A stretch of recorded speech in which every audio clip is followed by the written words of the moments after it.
My name is Ashraf. I'm a coordinator, as Tusa has introduced, a coordinator in the Western Cape Anti-Eviction campaign. It's it came from, started in 1999, 2000. I haven't really, I'm taking my cue from Tus, who is showing me around and introducing me to different wonderful people. And so I'm going to be talking or trying to introduce or try to make this organization that I belong to more familiar to people. So I'm going to attempt to do that, and I would appreciate it though if I can talk for less and have question and answers more. So if we have an hour, I'd like to spend 10 minutes talking and 15 minutes getting question and answers. If that's okay with everyone. Okay. So the broader problems in South Africa, I think maybe just to put it some context, is that South Africa is a colonial country. It was a British colony. In 1948 we had Afrikaners come into power, the National Party. It was actually the Hendrik Verwoerd in 1948. And Hendrik Verwoerd introduced Group Areas Act and laws that protected that particular thinking. In South Africa at the time, black people, and when I say black people, and I find myself using this term even more in America than in Africa, where I'm from, because of the different racial divides in different communities, and I've only been to Chicago. So, but the most part of the problems that we have is that there is still apartheid. Like, it's not really post-apartheid, it's been sold to the world as post-apartheid. But in 1986-87, the CIA from America sort of organized or arranged for meetings between the Nelson Mandela, the leader, or the imprisoned leader of the African National Congress then, and the president or prime minister at the time, F.W. Frederick Willem de Klerk, yes. The thing is that post-apartheid, everybody in South Africa, and I mean everybody, had a lot of expectations. They expected that land would be distributed. They expected that education would be free. They expected that food would be secure, there'd be food security for everybody. They expected, they had a whole lot of expectations, and I wouldn't be I wouldn't be doing justice to, to explain everybody's expectations. Nevertheless, in 1989, there was this CODESA talks happening that was initiated. The government and the ANC started talking to each other, and at this CODESA talks, the ANC was almost serenaded into accepting a trip to France within the talks. And 3 months in France changed the policy of the African National Congress from one of nationalization to one of total privatization, neoliberal privatization.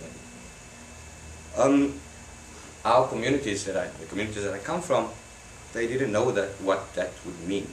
They didn't know what that would mean. But nevertheless, in 1993, before the ANC was voted or elected into power, the then Minister Alec Irwin, in 1993, I think it was in Canada, if I'm not wrong, but what they did is they signed an agreement called the GATS Agreement before they came into power, which is the General Agreement on Trade and Services, and also the other GATT agreement, which is the General Agreement on Trade and Tariffs. And with this agreement came structural adjustment programs, which caused mass retrenchments in the employment, in the general employment. The effect of that is why we exist as the Western Cape Anti-Eviction campaign. In 1994, Nelson Mandela was elected into power. An overwhelming majority voted him into power. And in 1996, Nelson Mandela introduced a new economic policy, which we call growth, employment and redistribution. And it sounds nice, But what this meant is it was following a think tank's paper. The think tank was a South African foundation, and it was comprised of international economists and thinkers, together with South African thinkers and so on. So what this document, the Growth for All document, said is that healthcare, housing, I mean, it's a very long paper, it's a long dissertation, but the crux of it was that social services such as healthcare, housing, education, social security must not only be changed, but it must be commodified. So in 1996, this GEAR, Growth, Employment and Redistribution, did exactly that. It introduced the commodification and the privatization of all these social things that people were benefiting during apartheid. And it took all that away, and it commodified and monetized it.